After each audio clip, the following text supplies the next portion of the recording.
Welcome, everybody, to the Old Time Boxing Show on the Grueling Truth Sports Network. The Old Time Boxing Show is brought to you by MyBookie.ag. If you want to go to MyBookie.ag, you could type in the promo code TGT50, or you could go to the Grueling Truth's website at gruelingtruth.net. Click on the banner. It'll take you right to MyBookie.ag. Bet on any sports you want. Fastest payouts around within 48 hours. I'm your host for the Old Time Boxing Show, Mike Goodpaster, and right now I'd like to welcome in the Grueling Truth's resident historian, Christopher Shelton. How you doing, Christopher? Good. Glad to always enjoy doing this. Well, I think even though it's called the Old Time Boxing Show, I mean, now we're back into the 80s and 90s, which I guess for a lot of people is old time boxing. Our first show, if you go to thegruelingtruth.net, was about Jack Johnson. The second was about Muhammad Ali, Junebug Hudson, and the draft and political protest in general. This show, we're going to cover Mike Tyson and Evander Holyfield leading up to their fight. And then, of course, the two fights that they had, legendary fights. One because it was a really good fight and a great upset, and the other because it was a little bit weird. Let's put it that way, Christopher. But we'll start off with Mike Tyson. And everybody knows the story of Tyson. Grew up poor, arrested multiple times when he was younger, and then Cus D'Amato finds him. Yeah, I mean, he hadn't really accomplished much or didn't think he had much hope in life, and at age 12 he'd been arrested, and I guess somebody in the jail system saw that, tried to encourage him toward boxing, and he showed a certain kind of skills, which led him to somebody else, which led him to the connection with Cus D'Amato, who had been the manager for Floyd Patterson, the heavyweight champion, middleweight champion in the Olympics, and it was a great connection. And from about the age of 12 to somewhere around the age of 20, Tyson was a really dedicated guy, both in the amateur ranks and then moving into the pros, and with an incredible ability to knock out people quick and early, and showing, especially under the tutelage of Teddy Atlas, incredible defensive skills. So he wasn't really getting hit, but boy, when he hit people, they went down. Yeah, and if you look at as an amateur, he had a successful career. He won gold medals at the 1981 and 82 Junior Olympics. Got derailed in the Olympic trials by Henry Tillman, lost to him twice, including the box off. Tillman went on to win the heavyweight gold. But when you look at Cus D'Amato, I know a lot of people say that if Mike Tyson would have had Cus D'Amato for his entire career, things would have turned out differently. I kind of have a different opinion. I think that Cus D'Amato, pretty much the way he let Tyson do what Tyson wanted, never held Tyson accountable for anything, I think in the end was the thing that started what would actually be the downfall of Mike Tyson. No, I completely agree, and I think even the big beginning of the end was when he let go Teddy Atlas, because Teddy Atlas said the reason he was let go was because there was an incident involving Tyson being a late teenager doing something involving making a play toward a 10-year-old girl, and that Teddy Atlas pulled a gun on Tyson and said, I'm going to kill you if you ever go near this girl again. And Tyson ran, and Cus D'Amato said, I can get rid of Teddy Atlas. I can't get rid of Mike Tyson. And somewhere in there is the mixture of things that was going to be a lot of problems. Yeah, and if you look at it, Jim Jacobs, I think it was, Bill Caton were the guys that kind of guided his career, especially from the start. He made his professional debut at 18. Knocked out a bunch of guys, especially his first 10 to 14. Yeah, I think he's had 15 fights in his first year as a professional. He fought frequently. He didn't really beat anybody that great, but I think what I read that made a big difference in him was them stringing together these KOs on a videotape and sending them to like every news organization, local station there was to try to get his name out. Yeah, and you do have Cus D'Amato, and that's a name, that definitely, and heavyweight champions, manager, and then Tyson himself was absolutely incredible. In the amateur ranks, in one of these fights in the nationals, he had a 16-second knockout. That was an 8-second knockout. 8-second I think knockout against Kelvin He may have had Brown. two of them. He may have a 16-second and an 8-second knockout. He was having these things where he just jumped in there, threw one punch, and the guy was down. It was pretty incredible. Now, I think when you look at his early career, though, when you get to like 1986 or so, I think that we started to see the kind of guy that could beat him when he fought James Quick Tillis. Quick Tillis was a guy that Right. was a few years past his prime, but Tillis went 10 rounds with him. I think the judges had it 6-4, 7-3, 8-2. But Tillis was the boxer, kind of like Buster Douglas would end up being, only Douglas hit harder. And Tillis gave him trouble, and then Mitch Green went the distance with him. Well, those two fights, at least with Tillis. Tillis is a big guy, and Tyson, it had fought people that weren't quite at that level. And once he fought a guy like Tillis, that you hit him really hard, and he'll go down, but he'll get back up. And Tyson wasn't used to somebody that, no matter how hard you hit him, can get right back up. And then Mitch Green actually has some interesting boxing skills, because he did throw a lot of kind of hand speed punches at Tyson, and usually Tyson wasn't used to anybody kind of putting up anything against him. But he was. Once you go up to another caliber of boxing, you're facing guys that are better. You're facing guys that are big and strong, and if nothing else, can get up, and guys that have a little bit quicker or unusual boxing skills that you're not used to facing. Yeah, and I think the thing that really put Tyson on a national stage was his first professional bout on TV, national TV, was on ABC. I think it was in the middle of February 1986, where he went against journeyman heavyweight Jesse Ferguson. Ferguson was a strong fighter, good boxer, but Tyson knocked him down with an uppercut in the fifth round, broke Ferguson's nose. The interview's kind of legendary, where he said he wanted to put the nose up through his skull. And then you had the one-round knockout against Marvis Frazier, who had name recognition. He'd fought Larry Holmes. His dad, of course, was in his corner, Smoking Joe Frazier, who a lot of people compared those two with each other. So I think that those two fights really put Tyson on a national stage. Yeah, absolutely. At least with Ferguson, it wasn't quite as big a name going in, but at least Ferguson, again, his idea was, I'm just going to keep holding this guy and try to keep him from hitting me and stuff like that. And again, it's just something else Tyson isn't used to. And the Marvis Frazier fight was pretty. A lot of people were predicting Frazier actually win, as surprising as it seems now. And then it was on a national stage, and Tyson knocked him out in 20 seconds. And I mean, he just annihilated him. And all of a sudden, looked like Marvis Frazier. Who's apparently, if you learn about him, he's a very nice guy. He's very he's into religion and helping prisoners help their lives. That's not necessarily great in the boxing ring. His dad wasn't the nicest guy in the world, and maybe that's what you need. But anyway, Tyson knocking him out in 20 seconds. People were, even first round knockouts, you don't expect them to be that fast, as we were talking about. 8 seconds knockouts, 16-second knockouts.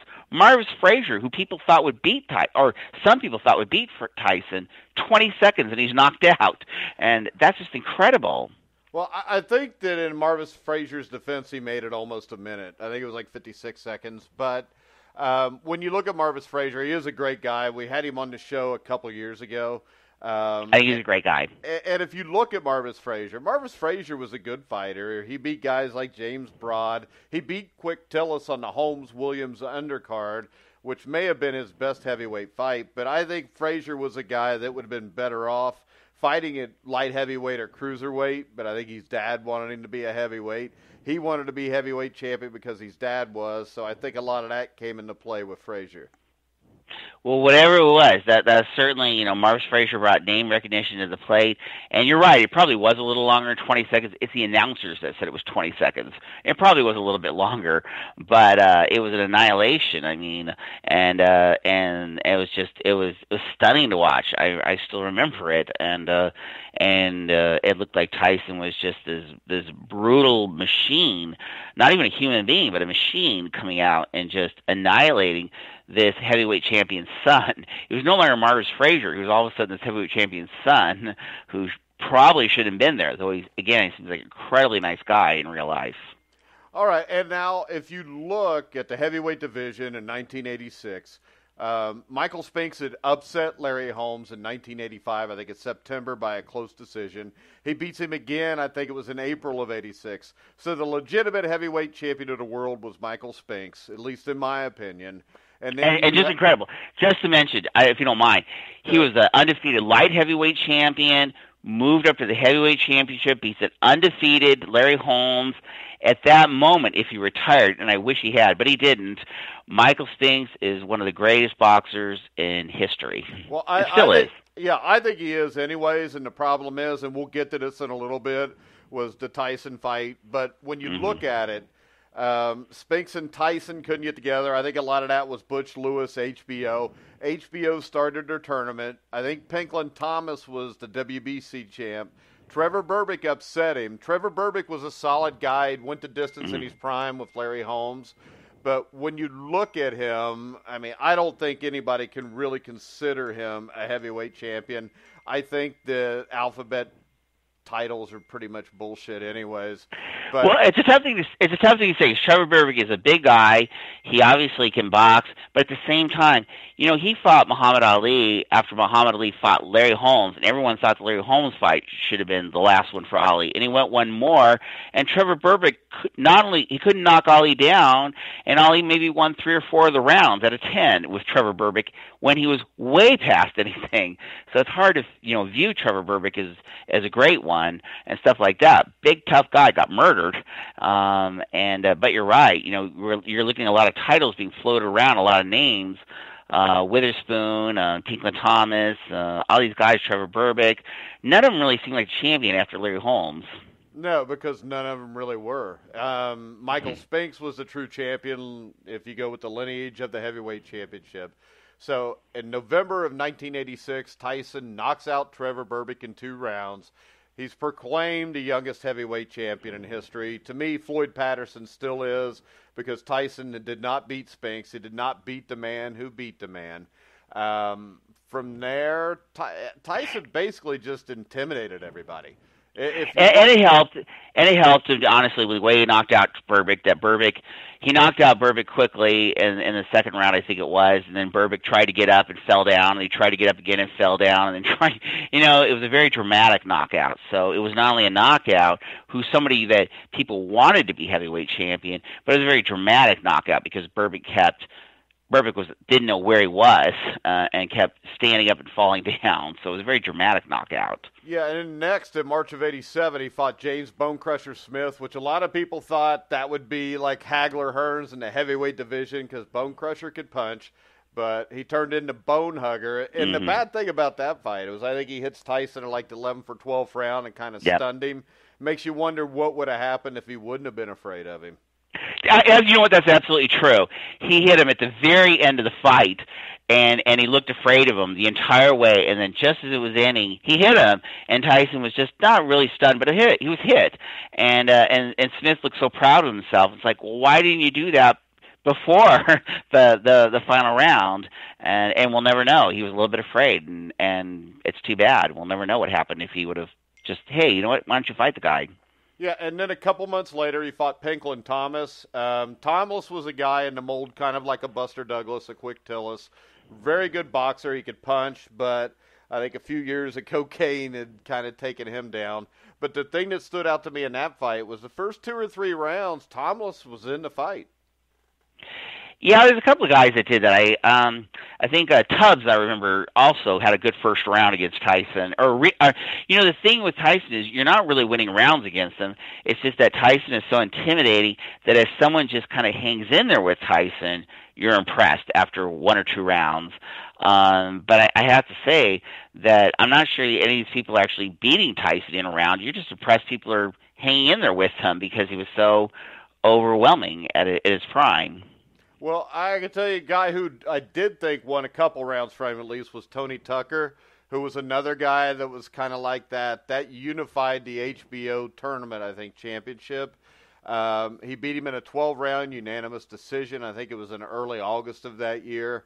Tucker did give him some problems, though. Tucker was a good boxer. Tucker nailed him in the first round, nailed him to the jaw. The hardest punch Mike Tyson had ever taken. And I got to tell you, I don't want to go ahead of the story, but eventually when he fought Bruce Seldon, lost. If he hadn't lost and he got to fight Mike Tyson again, the later Mike Tyson after jail, I was going to put down a lot of money in Tijuana that I think Tony Tucker could beat Mike Tyson, but he didn't, and that sort of thing. But you're right, Mike.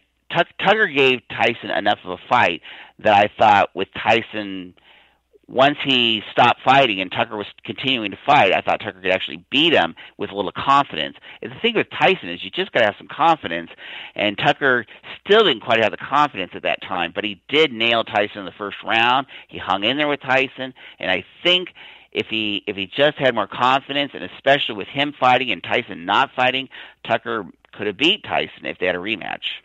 All right.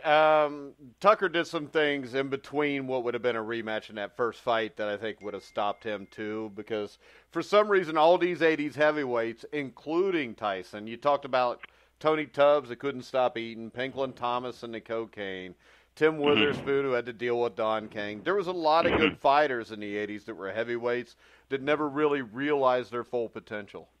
Yeah. And, yeah, I agree that whatever it is that takes the psyche in you and makes you, really focus and become who you are, it's hard to know what it is. I mean, Tim Witherspoon said the greatest thing that ever happened to him was after he was heavyweight champion, was getting knocked out in the first round, because then he didn't have to deal with Don King any longer. And when somebody says the greatest moment of their life is getting knocked out in the first round, there's a lot going on if you want to try to be the champion. Yeah, and if you move on there, you go to what was the first fight where some people actually think that he could lose, and that was against Tyrell Biggs, who was a 1984 Olympic super heavyweight gold medalist. And to me, I mean, that might have been the most impressive. When people talk about Muhammad Ali, they talk about the fight against Cleveland Williams. And right. For this, I mean, Tyson destroyed Biggs. I think Biggs might have won the first round. And then Tyson just slowly broke him down and humiliated him over the next 6 rounds.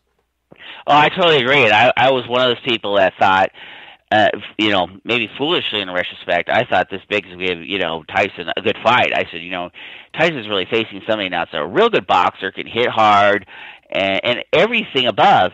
But I think ultimately Biggs was afraid, and Tyson brought that to the table, that you had to not be afraid of him. And then you're right, the Tyson, he beat him up, humiliated him, and then knocked him out, and it was just unbelievably impressive. And the reputation was deserved for Tyson, that who in the world, it's not so much can you beat him, can you go in the ring and not be afraid of him? At least I give Jose Ribalto that, who's my friend and a little bit crazy, but at least Ribalto wasn't afraid of him. But almost everybody that faced Mike Tyson was afraid of the man. Yeah, and then you look after that, they ended up bringing Larry Holmes out of retirement in January. I think the story was that he wanted more time to train. Don King, for whatever reason, I think we know what that reason might be, didn't want to give him that time to train, so they offered him a lot of money, got him in the ring, and Holmes did well for a round or two, but he was in no shape to be fighting at that level in 1988. What was your take on Holmes-Tyson? It was an amazing victory for Tyson, though he was facing somebody who was no longer undefeated. Michael Spinks had beat him twice, and at that point, you thought maybe Larry Holmes should retire. Though Larry Holmes did actually have, an interesting career following that. But anyway, after losing to Michael Spinks twice, he no longer seemed like the Larry Holmes we knew who he was before, and have Mike Tyson take somebody like Larry Holmes and just annihilate him by the 4th round, knock him down 3 times, knock him out.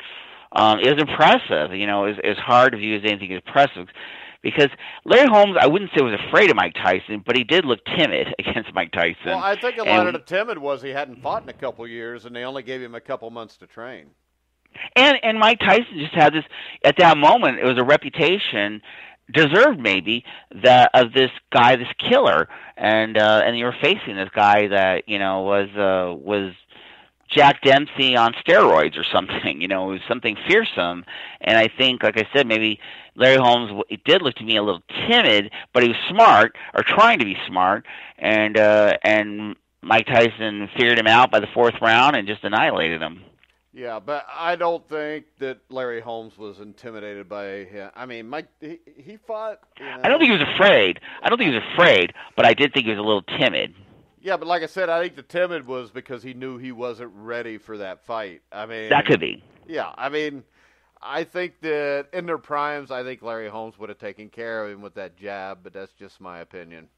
Well, in his prime, it'd be a different fight. You're right. This is not Larry. He's not fighting Larry Holmes in his prime. He's fighting Larry Holmes after he's lost twice to Michael Spinks, and he's an older guy. He's certainly not fighting the Larry Holmes who fought Norton. All right, and then we moved on to he beat Tony Tubbs in Japan. Then 1988, June 27th, he fought Michael Spinks in a fight that was, it was enormous. Everywhere you went, anytime you flipped on a TV, you saw the Tyson Spinks, the ads on Pepsi and everything. Tyson destroys him in 91 seconds. Right. I think, though, in this, that Spinks is a blown-up light heavyweight. And the thing that always struck me about that fight was it's the only fight I saw Spinks come into the ring with 2 knee braces on. And I just don't think Spinks was necessarily afraid. I just think that he knew that with the physical shape his body was in, that he had no chance. He was cashing out. Because I don't think a guy like Spinks, that was one of the greatest light heavyweights of all time, would be afraid against anybody.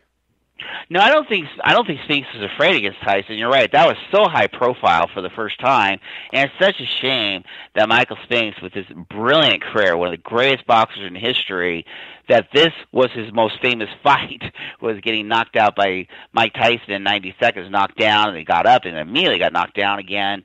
I think he did try to, he said, I got to fight with this guy. I can't just, I've got to try to intimidate him back. And unfortunately, you're right. I think he's just really meant to be a light heavyweight who, did a great job becoming a heavyweight champion, but he's a light heavyweight at heart. And then he's facing a Mike Tyson, and he's a little past his career. Mike Tyson's in the prime of his career, and Mike Tyson annihilating something like Michael Spinks in 90 seconds just electrified the world. I mean, Mike Tyson was suddenly really the biggest thing ever since Muhammad Ali. Yeah, but unfortunately, he'd already lost, his first battle, which people didn't realize, and that's because he married Robin Gibbons and her mother. They basically destroyed him from there with the help, of course, of Don King. He was with Bill Caton for a little while longer. They fired Kevin Rooney, I think, after the Spinks fight. And you get to 1990. He beats Frank Bruno. He beats Carl the Truth Williams. But even in the Bruno fight, Bruno stunned him, probably hit him harder than anybody had up to that point, and looked like he had a chance to win, at least in the first couple rounds of the fight. So you get to February of 1990 in Tokyo, a guy by the name of Buster Douglas, who's a 42-1 underdog. Nobody thinks he has a chance, and you end up with, maybe outside of the 1980 U.S. Olympic hockey team, the greatest upset in sports history. Right, along with Appalachian State beating Michigan. Absolutely, and I still remember that I wasn't even paying attention so much to the fight because it was supposed to be a setup, so supposedly he would fight Holyfield, and all of a sudden I'm watching some sports event, I don't remember what it was, and they show on the screen those little things, and all of a sudden they say, Buster Douglas knocks out Mike Tyson in, the 10th round. You're like, oh my God, what happened in Japan? But fortunately, because of the internet, I get to see the fight, and over. And, this thing was no accident. Buster Douglas was really prepared. He was fighting like Larry Holmes. He was as big as George Foreman.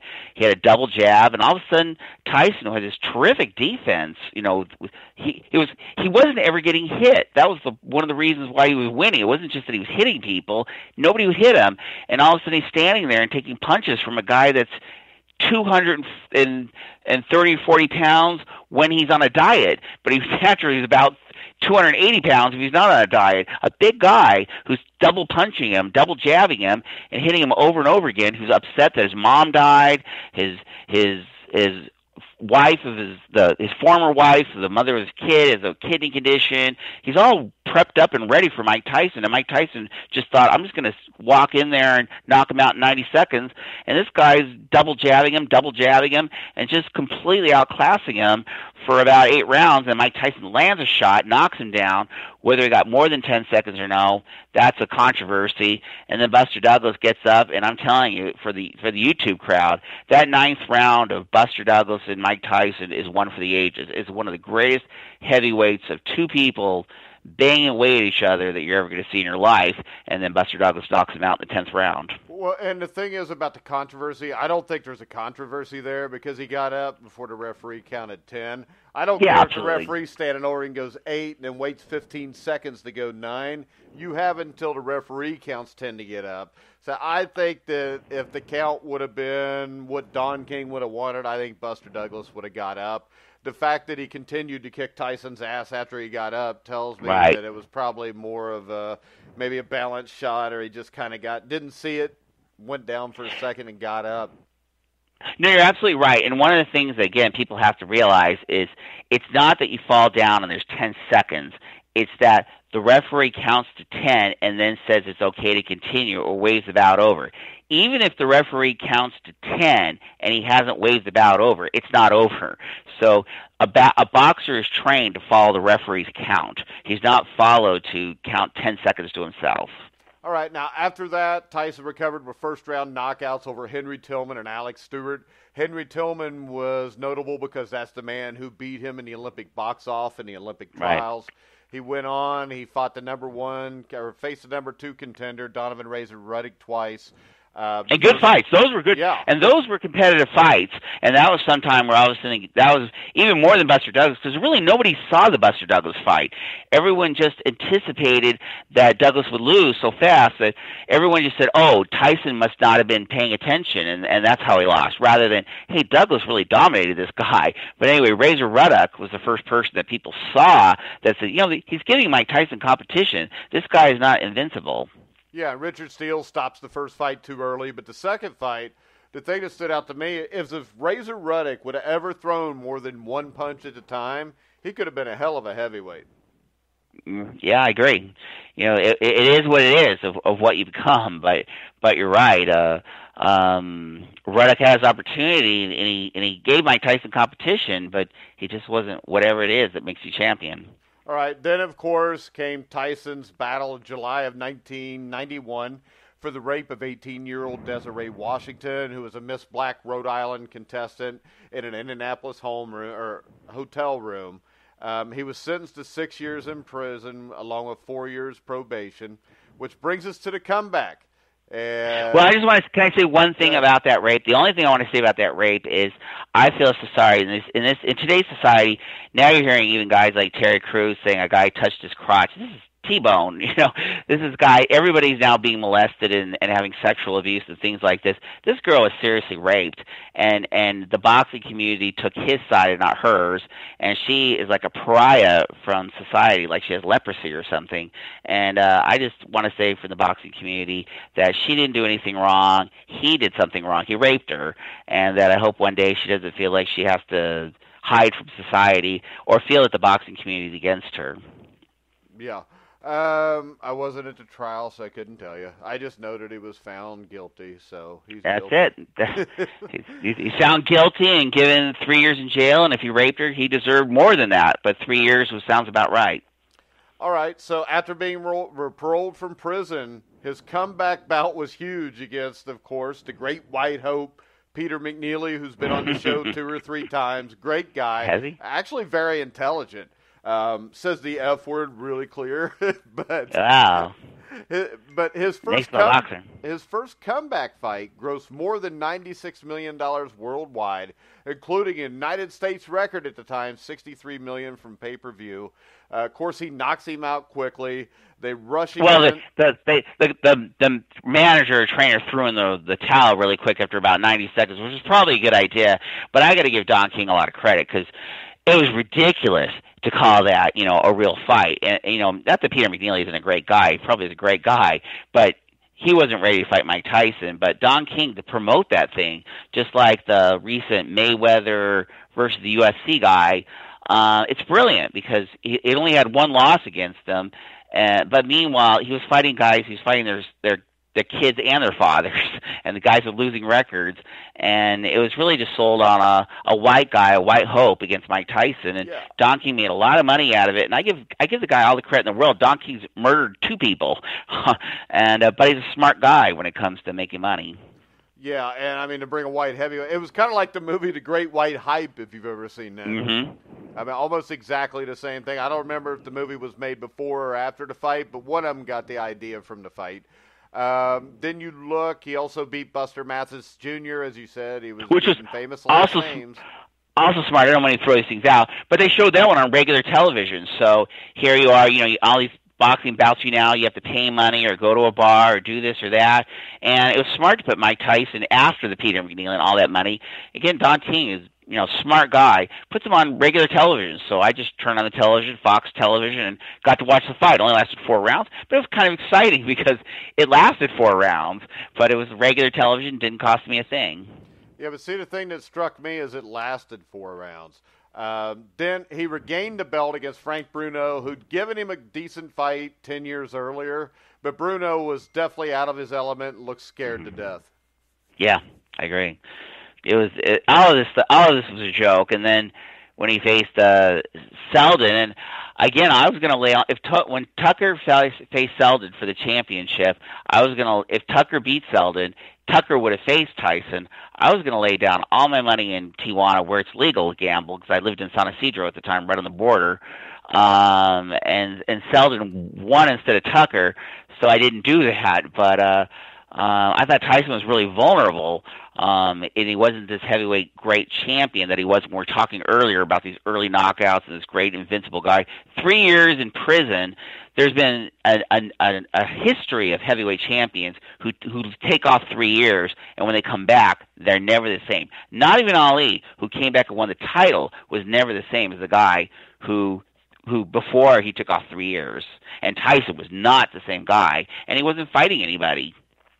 Yeah, and then, as you said, he knocked out Bruce Selden the same night Tupac was killed. That was probably more interesting than that fight. Of course, anything's more interesting in Bruce Selden and Mike Tyson, I think. Selden basically looked like he was so scared he fainted.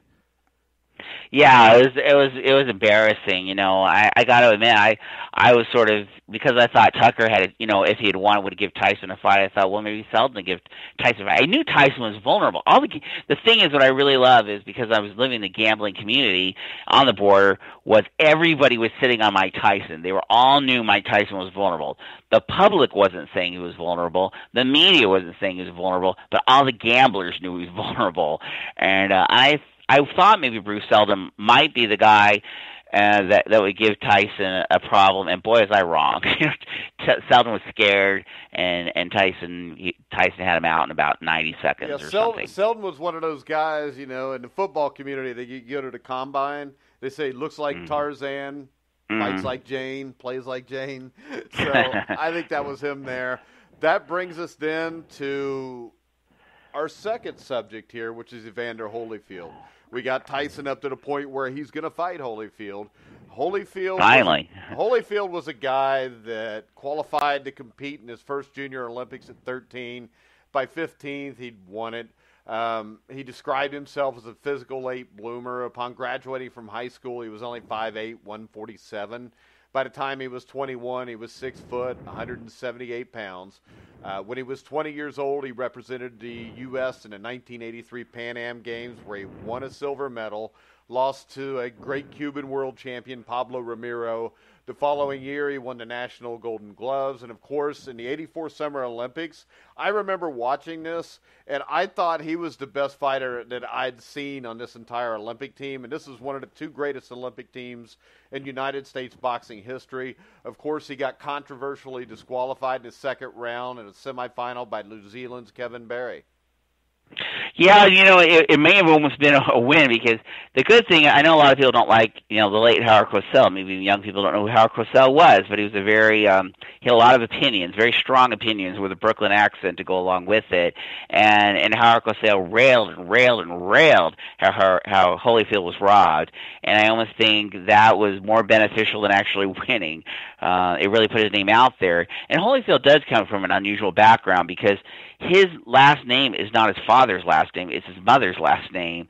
And that I gather his mother, worked a lot of jobs and an unusual background. I don't really want to, paint anything negative or anything. And they grew up with women, and with his grandma was in a wheelchair, and when Holyfield did something wrong, she pulled out a belt, and Holyfield had to walk over to her because she wasn't going to wheel over to him, and he had to walk over to her and stand there, and she'd whip him, and when he did wrong. So Holyfield comes from a really unusual background, and while Tyson always sort of came up, as the person that came from this awful background, Holyfield said one day, he came from the South. The police officer came over to his house and shot his dog dead and just said, "Take that, nigger, what are you going to do about it?" And that he just said his family had to take it. They could do nothing about it. And yet Tyson came off like, he came from a bad background, not Holyfield. Only when you look at it, Holyfield in many ways came from a very unusual background to become who he was. Didn't know who his dad was until after he had participated in the Olympics. All right, so he turns professional. He actually turned professional, I think it was in November on ABC. They did a Night of Gold or something where they had him, Pernell Whitaker, I think Tyrell Biggs, maybe Henry Tillman, Meldrick Taylor, had them all on a card on ABC. He fought a guy by the name of Lionel Byarm, who was actually a solid fighter to be fighting in your pro debut. He was undefeated, and he looked exactly like Joe Louis. Yeah, it's Holyfield. I'm not sure he took exactly what would appear to be the right course, because he took on some tough guys early on. Usually you take on chumps and kind of build your resume, but Holyfield, always worked to his own tune on some level. I mean, he had people that were prepping him and make decisions on who you fight, but Holyfield always seems to, when all said and done, go to beat to his own drum. And beat to his own drum means I'm going to stand there and take on the toughest guy and slug it out, even though he admitted that he was, in his memoirs, that he was actually scared sometimes in his early fights, and admitted that he actually bit an opponent once on purpose because he was scared. But he sure didn't look like it in the ring. Yeah, and you look, even his second fight was a 6-round decision over Eric Winbush, who was a guy that a couple years earlier had upset Matthew Saad Muhammad. I know it was at the end of his career. Then he fights Tyrone Booze at his first cruiserweight fight, July 20th of 1985. He won an 8-round decision. And then I think the fight that got him his title shot was in 1986. He knocked out former world cruiserweight challenger Shishanda Mute in 3 rounds. And that led to, within 2 years of the Olympic experience for him, he's in the ring fighting Dwight Muhammad Qawi in what Ring Magazine called the best cruiserweight fight of the 80s. Actually, to this day, I think it's still the best cruiserweight fight I've ever seen. I agree. I mean, it is so fun to watch. I don't have cable anymore, but I had to give it up, because I couldn't afford it. But I loved when ESPN showed these old fights. And every time they show these Holyfield fights, they are so much fun to watch. If you're just a boxing fan, they're incredible. And that fight is just incredible to watch from start to finish.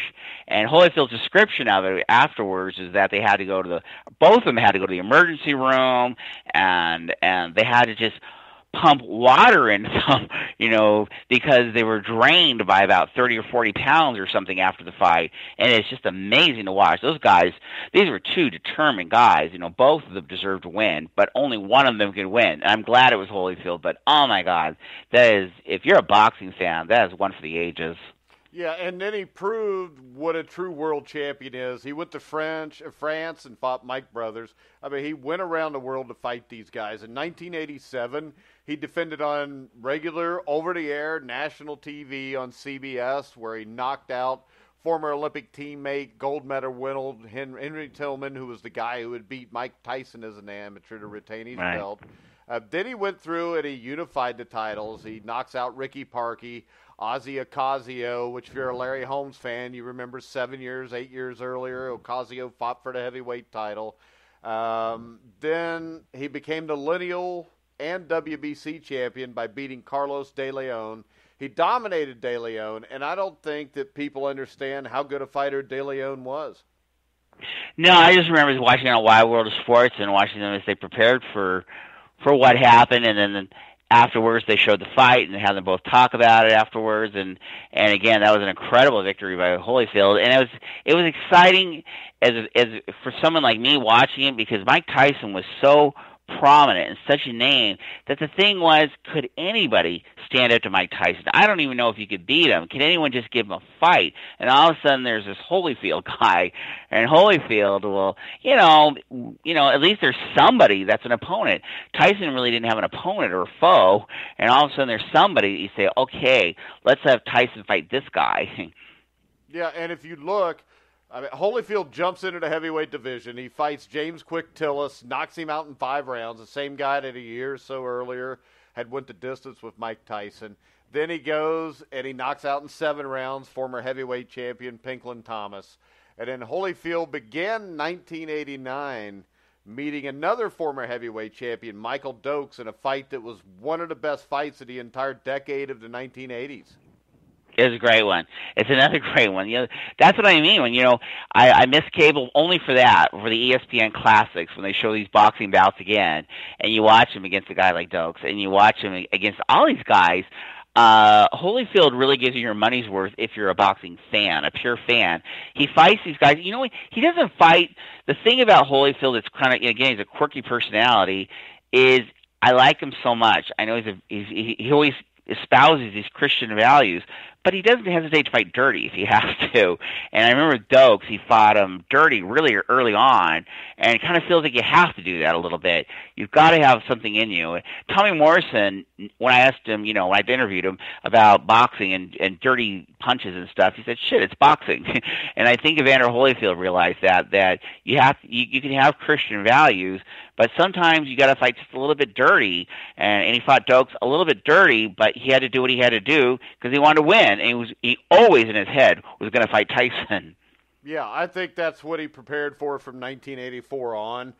He won by a knockout in the 10th round against Dokes in a great fight. Then he destroys Adelson Rodriguez, who was highly ranked at the time.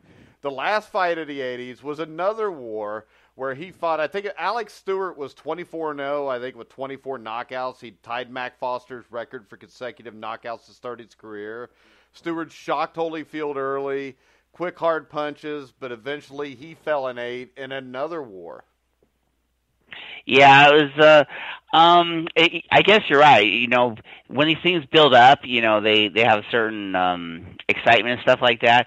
For me, for whatever reason, it doesn't stay with me quite as much. Though I do remember the fight, and just glad Holyfield went through, because again, the big thing was Tyson had taken over the boxing in the world, and you really wanted Holyfield to win because you just wanted somebody to stand up to Tyson, and it wasn't sure anybody could do it except this guy, Holyfield, who you kept hearing about, and then kept winning and winning these kind of dramatic fights, and you wanted him to win because you didn't want him to lose and then give Tyson an excuse not to fight him. Yeah, and of course, Holyfield, I think he fought in 1990 against Seamus McDonough, knocked him out in 4. He was promised a title shot against Tyson in early 90, but before that fight occurred, of course, Buster Douglas got the win. The thing that really worked out, though, is, and it's unlike Don King did not have a rematch clause written in. The Holyfield people offered Douglas an exorbitant amount of money. He gets his shot October 25th of 1990. Douglas shows up like 15, 20 pounds overweight, looks fat as hell. Maybe more than that. He was really out of shape. I had to read to figure out what happened to him. He was so bloated. He weighed 246 pounds. But is that all? Yeah, it was a soft 246 pounds, though. Yeah, he looked in bad shape. The only thing I can understand was after his mom had died, he was so focused on facing Tyson. He was training and stuff like that. And then afterwards, he always was trying to get his dad's approval. He was a much more experienced fighter than Mike Tyson.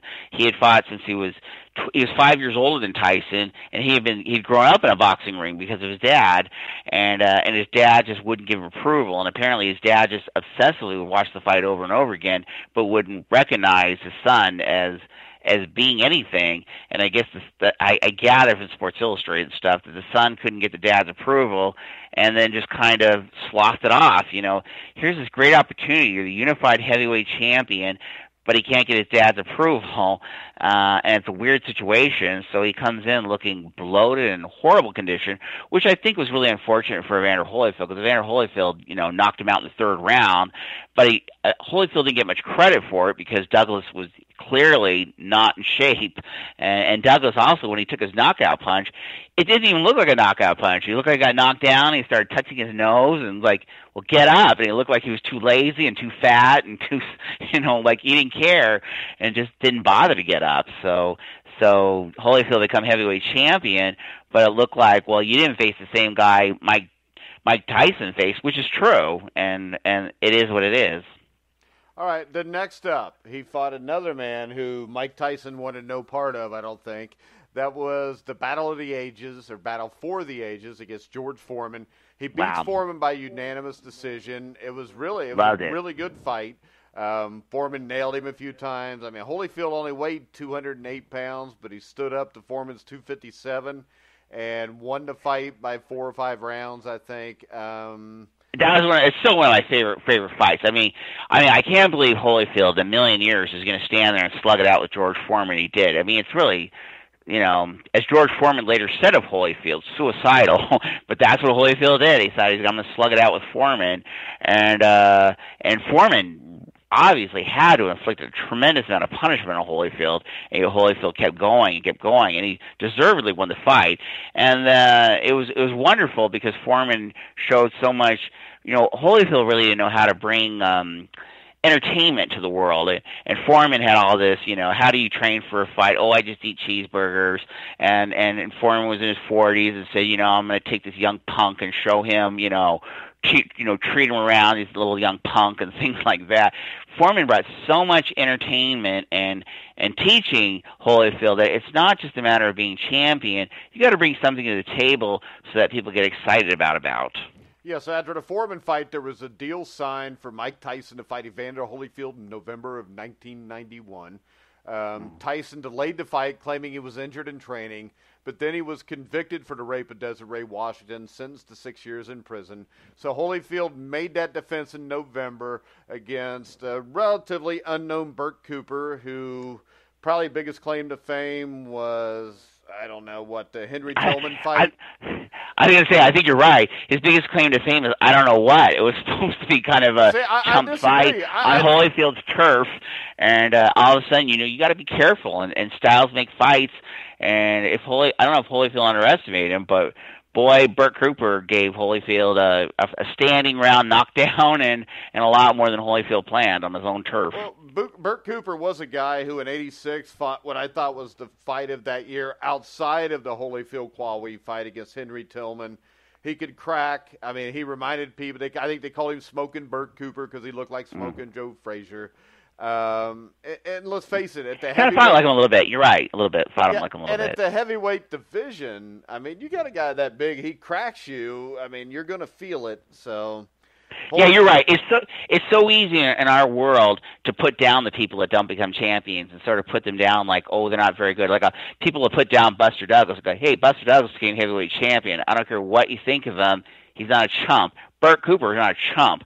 But I guess in our world, because we don't look at him as always going to be heavyweight champion, therefore he's a chump. Meanwhile, he's one of the best 20 guys at his job in the world. And if you're one of the best 20 lawyers or one of the best 20 doctors, you're earning millions of dollars a year. But if you're one of the best 20 boxers, you're a chump. Rather than, hey, you know what? He's not a chump. He's a great boxer. Yeah, and in his first fight of 1992, Holyfield faced a rejuvenated Larry Holmes, who had upset Ray Mercer a few months before that. Holmes was 42. During the bout, Holyfield suffered the first scar of his career with a gash opening up over his eye as a result of a Holmes elbow. The fight ended with a unanimous decision in favor of Holyfield. Boring. Boring. In my mind, it was one of those things that I was a little disappointed. It was boring. I understand Larry Holmes is doing what he's trying to do to pick apart a victory, but it was, he detached the fight in such a way that it wasn't terribly exciting for the viewer. But he was doing what he had to do. And then from there, I think the fights that really solidified Holyfield as an all-time great were his 3 fights with Riddick Bowe. Starting off, the first fight is one that Riddick Bowe was in shape for probably the only time of his career. Bowe had won a silver medal in the '88 Olympics. Lost the gold medal match, of course, to Lennox Lewis. But this was a fight. Out. This was a fight, heavyweight fight-wise, that was almost like a Rocky Apollo Creed moment, especially from like the 8th round on. Holyfield gets cracked, goes down, gets up, fights, gets himself back in it, ends up losing a close decision to Bowe. But I think that was the first time where Holyfield really got the respect that he deserved. Well, I can just tell you again, for boxing fans, when you list the 10 greatest rounds in history, and I don't know what I would list, but that 10th round was pretty amazing, with Bowe dominating Holyfield the early part of the round, and the Holyfield reclaiming control later in the round. And it's one of the greatest rounds in history, and boxing fans can decide for themselves. They can YouTube it. Bowe Holyfield won round 10, and what do you think when you watch that round? It's just incredible. I'll put Holmes Norton round 15 in there with it. Absolutely. Maybe one of those Foreman Lau rounds. Maybe that's a show for the future, the 10 greatest rounds in boxing history. That would be great. I absolutely think that would be a fun one to do. And I think that 10th round first bout, Bowe Holyfield is in the top 10 if nothing else. Yeah, probably in the top 3 or 4 if nothing else. Round 10 of that bout was named the round of the year by Ring Magazine. Then we have 1993. He beats Alex Stewart in a boring rematch. And then late 1993, a year later, he fights Bowe again. And what has to be one of the most bizarre fights in boxing history from everything that happened, but including during round 7, the crowd gets off their feet. People start to run for cover. Holyfield took his eyes off Bowe's for 1 minute, told Bowe to look up to the skies, and they saw a man coming in a parachute coming dangerously close to the ring. Yeah, I was definitely rooting for Holyfield. I lived in San Isidro, so in case people don't know, San Isidro is the border of Mexico. So I could walk into Tijuana I walk into Mexico in 20 minutes, and then after I walk into Mexico, it takes about 20 more minutes to get to a club and see the fight for a beer. And I got to see that one and a few others, including both of them with Tyson and Holyfield. But anyway, yes, it was one of the crazy things ever that you're just hoping Holyfield can hold it to Bowe, but you don't really think he can because Bowe's so much stronger and he won the first bout and stuff like that. And then somewhere in the 7th round, Holyfield's looking good and hanging in there, and all of a sudden Holyfield starts looking away, and a guy's parachuting into the ring out of nowhere, and it's just surreal of what's going on, and fortunately, and I give Bowe credit, when Holyfield looked away, Bowe could have hit him. I mean, that wouldn't have been an illegal shot. I'm glad he didn't do that, and people thought maybe Holyfield was tiring, and that the parachuter guy, by trying to get him and untangle him, and spectators are wanting to beat him to death, and quite frankly, the guy deserved it, and but it took 20 minutes to untangle all this mess, but it gave Holyfield an extra 20 minutes to rest, which a lot of people think helped him to give Bowe his only loss and reclaim the heavyweight crown. Well, and then after that, his next fight in 1994, he met former WBO light heavyweight champion Michael Moore, who was attempting to become the first southpaw to become the universally recognized world heavyweight champion. He dropped Moore in round two, but lost a 12-round majority decision. When he went to the hospital to have his shoulder checked, he was diagnosed with a heart condition and had to announce his retirement from boxing. It later surfaced that the chairman of the medical advisory board for the Nevada State Athletic Commission believed his condition to be consistent with HGH use. Yeah, I mean, Holyfield didn't look right against Moore. He did look like he was winded or tired or something like that. He looked dehydrated, too. Yeah, and just to throw this out there for not everybody knows his stuff, that Moore's trainer was Teddy Atlas. So Teddy Atlas, got himself a heavyweight champion after being fired from the Mike Tyson camp. But Moore deserves his credit, and he fought a good fight. But Holyfield just didn't look right, for the entire fight. He just looked like he was tired. Yeah, and then from there, I mean, a couple years later, he comes back. He beats Ray Mercer in another great fight. He was the first man to knock Mercer down. And then Holyfield. Just amazing. Yeah. Just amazing because Ray Mercer was undefeated at the time, never been knocked down, and Mercer was ahead of Holyfield. He wasn't undefeated. He lost to Larry Holmes in 1991 or 2, if you remember. Well, I'll believe you. Whatever I remember, I just remember that Mercer was ahead of Holyfield, and that Holyfield looked like he was going to lose, and then came up with a 10-8 round, and at the very end dominated Mercer. And I just remember also as being an incredible fight and a fun one to watch. Yeah, and then another great fight right after that. Holyfield and Bowe for the third time. Holyfield knocks Bowe down with a single left hook, but Bowe prevails by a knockout in the 8th. Holyfield later claimed that he had contracted hepatitis before the fight. Well, it was an interesting fight because Foreman was one of the commentators, and he kept saying that they should throw in the ring. Holyfield's camp should throw in the ring by the 4th round because Holyfield was so winded. And he's saying Bowe is not beating Holyfield. Holyfield can't breathe. And then you're right, from there, Holyfield did knock down Bowe. And he also fought him different. He just stood toe-to-toe and slugging it out with Bowe, which is kind of crazy with Bowe being so much bigger than Holyfield. But maybe Holyfield felt he didn't want it to go the distance, that, something was wrong with his breathing. And I'm not sure how they fixed it, but he was having trouble with his wind, so he decided to stand in there with Bowe and slug it out, and really look like, this is awful to watch. They gotta stop this thing. And then Holyfield knocks Bowe down, of all things. Bowe had never been knocked down, and all of a sudden you're thinking, geez, what am I talking about? Maybe they shouldn't stop it. Maybe Holyfield knows what he's doing. And then Holyfield was knocked out a couple of rounds later. All right, now we go to 1996. Holyfield meets former world champion Bobby Ches, knocks him out in 6. Did not look impressive. And then all of a sudden, Tyson, who hadn't fought anybody since Razor Ruddick in 1991 probably, Tyson's willing to fight him now. And I think the reason Tyson was willing to fight him now was because Don King thought that this was now an easy fight for Mike Tyson. 100%. If anyone had no confidence, this is really stunning. If anyone had no confidence in Mike Tyson, it was Don King. He was making sure Mike Tyson was fighting easy fights, most money, easiest fights, and felt that Holyfield now, he had lost to Michael Moore, didn't look so good, knocked out by Riddick Bowe, and that he was fair game. Meanwhile, Tyson only fought 18 minutes in 6 years. But you're right. They never would have fought Holyfield if they thought Holyfield had a chance of winning. All right, real quick, we're going to take a break and get to our sponsor, mybookie.ag. We'll be back to talk about the Holyfield-Tyson fights in a minute. Hey everyone, my name is Alex Golden. I am the host of the Courtroom Podcast, an NBA debate show here at The Grueling Truth. And I'm here with one simple message. If you're watching the games, it's time to start making money.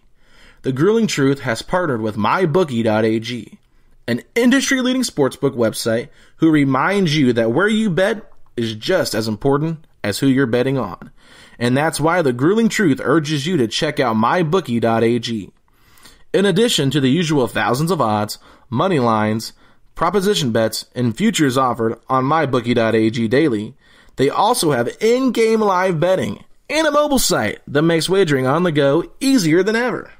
So join now, and mybookie.ag will give you a 50% bonus on first deposit for up to $3,000 in extra playing money. Just enter promo code TGT50. That's TGT50 to take advantage of this offer. Visit mybookie.ag, courtesy of the Grueling Truth Network, and enjoy winning today. mybookie.ag. You play, you win, you get paid. All right, guys, we're back on the Old Time Boxing Show. I'm your host, Mike Goodpaster, sitting here with Christopher Shelton, talking a little Tyson Holyfield. Make sure you go to the Grueling Truth website, gruelingtruth.net. Click on the MyBookie banner. It'll take you straight to the MyBookie website. Now we're going to talk about the first Holyfield-Tyson fight. I think going into this fight, the odds were long against Holyfield. I think people thought that he was way past his prime, or at least a year or two past his prime. And he comes into the fight 32-3, 23 knockouts. Tyson 45-1, 39 knockouts. Of course, Tyson 7 pounds heavier. But I think that, like I said, Holyfield was a huge underdog here. What were your feelings going into this fight? What kind of chance did you give Holyfield? I really didn't get. I hate to say this because I really wasn't giving Holyfield much of a chance. Though I will say that when I heard the initial odds were 25-1, and I'm living right next to the border where it's legal gambling in Tijuana, I tried to lay down my money, but the gamblers had been throwing all their money on Holyfield. It already dropped from 25-1 to 20-1 to 16-1. That by the time I wanted to lay money, it was 12-1, and then I was disappointed and get 25-1. But I thought the problem with Holyfield was that he said I'm not gonna be afraid of Mike Tyson, which is good, but I'm gonna trade punches with the guy, and I really felt that a defensive fighter was the best person against Tyson, and I felt that Holyfield, if he would box more and not just stand there and slug it out like he did with Bowe. I mean, that third fight with Bowe, that is crazy the way Holyfield's fighting him. And I thought, you don't fight Tyson that way. But I'll tell you something. That's why the man is heavyweight champion, and I get to talk about it because he knows a hell of a lot more than I do about how to fight Mike Tyson. He showed no fear, and it was the most thrilling fight I ever saw in my life. To this day, I just couldn't believe it. I was in Tijuana watching in a club, and everybody's rooting for Holyfield. It wasn't that. It was just that. Can anyone stand up to Tyson? And nobody thought Holyfield, a two-time champion, is going to last more than a couple rounds. And of course, he's going to last more than a couple rounds if he boxes. But if he stands there and slugs it out with the guy, but I didn't realize that Holyfield would have unusual footwork, that he would be clever about when he clinched, when he fought, when he boxed. He didn't just slug it out. He was smart about when he threw his punches. Took a punch right away. About 30 seconds in, he takes a punch that these other guys quit. And he wobbles, but he doesn't go down. And all of a sudden you realize, Mike Tyson's not facing one of these chumps. He's facing one of the greatest boxers in history. And oh my God, from start to finish, it was exhilarating.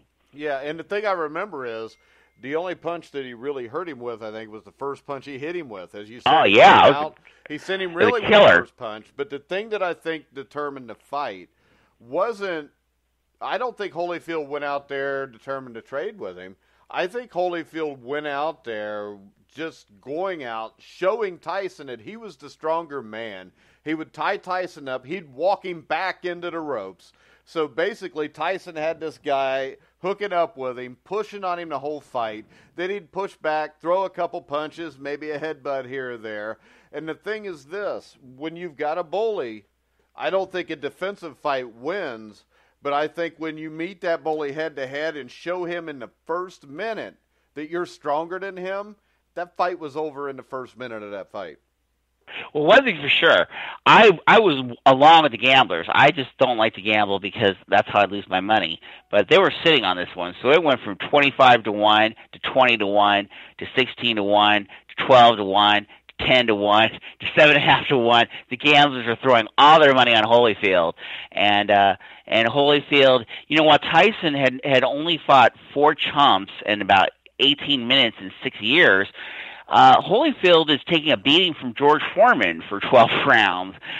He's fading Riddick Bowe for 12, 24, 32 rounds. Holyfield's fighting people while Tyson's doing nothing, and you can't deny that sort of experience and a willing to take punishment that Holyfield can. So he's not going to be afraid of Tyson.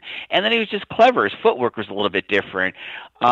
He did trade punches, and he wasn't afraid.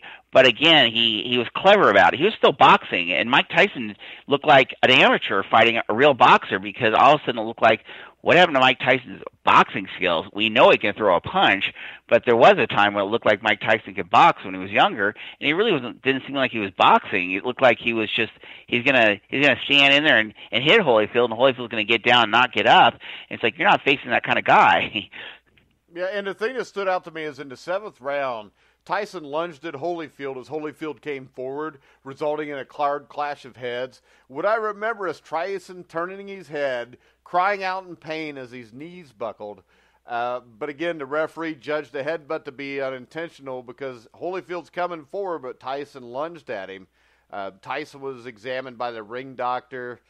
He tied up Holyfield for the rest of the round. During the next 2 rounds, Tyson continued missing wild punches, usually only throwing 1 punch at a time, and absorbing a tremendous beating from counter punches from Holyfield. Yeah, and I just got to throw this out there because again, I'm in Tijuana at Elitist Club, and that's a place that does have legal prostitutes and a lot of sports guys and Mexican locals. Everyone's into sports. It's a sports place, and all the prostitution stops. Everything stops for the fight, and everybody's excited. Everyone knows who Mike Tyson is. Holyfield still, for some reason, is a little under people's radar. But in the 6th round, when Holyfield knocked Tyson down, I mean, the place went crazy. I mean, it was like explosion going off. Mike Tyson is knocked down. I mean, people really hadn't watched the Buster Douglas fight, so all you could do was hear about it. A lot of people didn't watch it. This is the first time somebody saw somebody dominating Mike Tyson and somebody knocking Mike Tyson down, and just the electricity of Mike Tyson getting knocked down. I mean, the place was just screaming in Mexico. Mexico's a great place to watch a boxing bout, and that knockdown was one for the ages. It was quick, and Tyson got up, but it was crazy. Yeah, and at the end of the 10th round, Holyfield hurts him again. Tyson looks done. Seriously. They let him come back out for the 11th round, but Tyson was out on his feet, defenseless. His corner Price shouldn't have let him go, but referee Mitch Halpern has seen enough, stopped the fight, giving Holyfield a good stoppage. And in the 10th round, when Holyfield nailed Tyson again, just like when he knocked him down in the 6th round, he was out boxing Tyson. Tyson was disrespecting him by just thinking he's just going to walk forward against a guy like Holyfield. So Holyfield would bounce back a step, wait for Tyson to step forward, and then just club him, really easily. And that's how he knocked him down in the 6th round. In the 10th round, he nailed him, and Tyson seriously wobbled. And, I guess on some level, I wanted to see Mike Tyson actually knocked out, but I think the referee did the right thing because Holyfield has thrown about 11, 12, 15 uncontested punches on Tyson. And maybe, you just don't let somebody take a beating like that. And I think the referee did the right thing in maybe stopping it. And that was it. Holyfield had a TKO. All right, and of course you have to have a rematch, which a lot of people thought, well, Tyson will take it serious this time and beat him. The rematch was really a continuation of the first fight. I thought the fight began with Holyfield dominating Tyson. Tyson did have a few moments in the 2nd and 3rd rounds, but Holyfield won the first 3 rounds pretty clearly, I thought. I thought he won the first 2 rounds. I'm not sure about the 3rd round. I don't want to contest that with you or battle with you, but on the first 2 rounds, I agree that Holyfield now looked totally confident. Now he's champion again, 3rd-time champion, the only one since Ali, and just completely confident. And all of a sudden, Tyson does look. And Tyson's complaining. He's complaining a lot to the referee, and all of a sudden it looks like, hey, Holyfield's really dominating Tyson after 2 rounds going into the 3rd. Yeah, and the thing was, as the 3rd round was about to begin, Tyson came out of his corner without his mouthpiece and ordered Tyson back to insert it. And the thing is this, as you talk, the complaining during everything that would happen, I think Tyson from the start of that fight was looking for a way out of that fight. Well, I think in the 3rd round, the fact that he came out without his mouthpiece suggests what he intended to do, which he intended to disqualify himself. Roberto Duran took absolute crap the way he walked out on Sugar Ray Leonard, and that Tyson wasn't going to do it that way. He was going to have a forced disqualification, and I think you're right. When he came out there without his mouth guard, based on what he did, he was intending to get disqualified. And in a way that he wouldn't look so bad as just walking away. Yeah, well, I think he just didn't want to get knocked out again. I think he thought this would be the better way to do it. But to me, I've never called a boxer a bum or a coward, but this is about the most cowardly thing you can do in a fight. I mean, Roberto Duran turned his back and walked away. He lost the fight. He didn't run up and bite Sugar Ray Leonard because he wasn't man enough to fight him. He just wasn't good enough that night, and he tapped out. What Tyson did was disgusting. No, I absolutely agree, and I got to tell you something.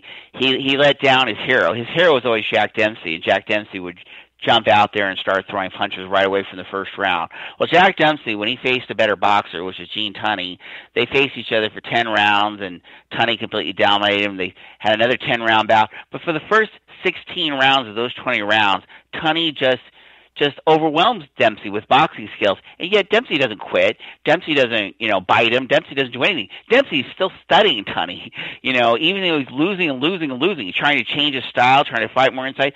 Dempsey's still thinking, he's not quitting, and eventually he knocks down Tunney for the only time in Tunney's career, a famous long count.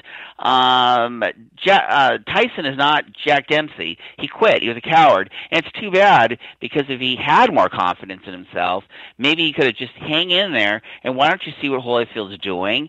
And you have a lot of experience in the ring. Why don't you try to figure out the guy? And you may lose, but you may, figure out something or see something. You know a lot about boxing. Don't just quit. And Jack Dempsey kept trying, and Mike Tyson was a quitter. Yeah, and I think his career proved that, because you watch in the end of his career against guys like Brian Nielsen, he quit in that fight. He lost to white guys, let's face it, at the end of his career, and that's got to be pretty painful. Lose to Kevin McBride, who that wasn't even considered like a real fight, and that was the last fight for Tyson. And that's who I was thinking of, not Nielsen. I think didn't he beat Nielsen? Well, yeah, he didn't have much showing toward the end. He got knocked out by the English Danny Williams guy. Yeah, Danny Williams in 4 rounds, knocked out. But McBride in the finals, the 6th round, and this was supposed to be a joke. This wasn't even supposed to be a serious fight. Tyson couldn't do nothing, so all he did for the 6th round was try to break McBride's arm. He just sat there and kept trying to grab him and break his arm and do nothing else. It was as sickening as anything he had done. Well, if you and remember, this is the guy who bit the guy's ear off. Botha. He did that to Botha also. When Botha was actually winning the first 3 or 4 rounds, he started doing that. He's a dirty they say a coward, a bully exposed is a coward, and it's just sad that to me that's Mike Tyson's legacy. Now it didn't hurt him ultimately, because there's people that love and worship Mike Tyson and just refuse to be in reality, but when he was this wasn't the great boxers are the ones who, when they're in trouble, really come up and show something. When New England's down 28-3 to Atlanta in the Super Bowl, that's when you find out what they're about. Yeah. Mike Tyson had to know he was going to win, but if he didn't know he was going to win, he was in trouble. He was a coward. Yeah, which is why I would never put him in my top 10 heavyweights. And I've seen people before tell me he would have beat Muhammad Ali. Muhammad Ali would have made him quit in the pre-fight press conference. That was hard to say. A lot of P's screw you up there. I'll say this. I don't know how well Burt Cooper could have done against Mike Tyson, but I do believe that Burt Cooper could have given Muhammad Ali a better fight than Mike Tyson. Well, yeah, because he was tougher. He back down. And he would have been smarter, about how to fight him and anything, going on. He's just a journeyman. I mean, Tyson at the end really wasn't much better than a journeyman. I mean, this is an incredible fall from what people think he is. I will say this. He may not be one of the top 10 heavyweights in my mind either. He was one of the 10 most popular heavyweights in history. That might be. He was very, very popular, but he peaked really soon, and then after he peaked, he looked bad. I mean, Lennox Lewis, quite frankly, had no problems knocking out and beating Tyson when they finally faced. And Tyson did everything to avoid facing Lewis. Tyson never faced Foreman. Tyson never faced Bowe.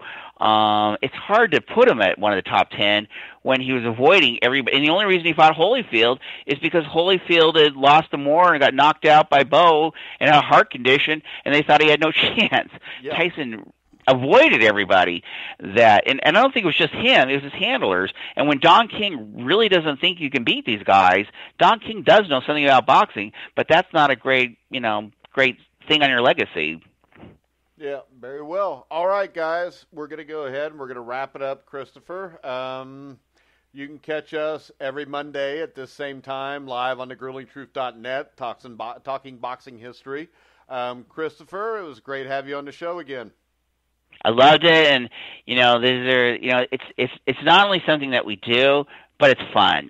We enjoy boxing, but we don't. But we also support Desiree Washington. I feel sorry for her. Love boxing and love those two fights with Tyson and Holyfield, even though it went awful. If you guys want us to use any specific topic during the show, you can send a message to us at Grueling Truth on Twitter.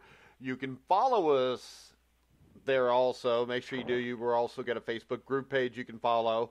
So we're going to wrap it up. I want to remind everybody tonight live at 9 o'clock Eastern, we'll have the College Football Weekly Pick'em Show with myself, Brian Schmidt, former Alabama offensive lineman Bill Searcy, former Miami Hurricane Leon Searcy, who was named the greatest or one of the two greatest tackles in Miami Hurricane history. So make sure you listen to that.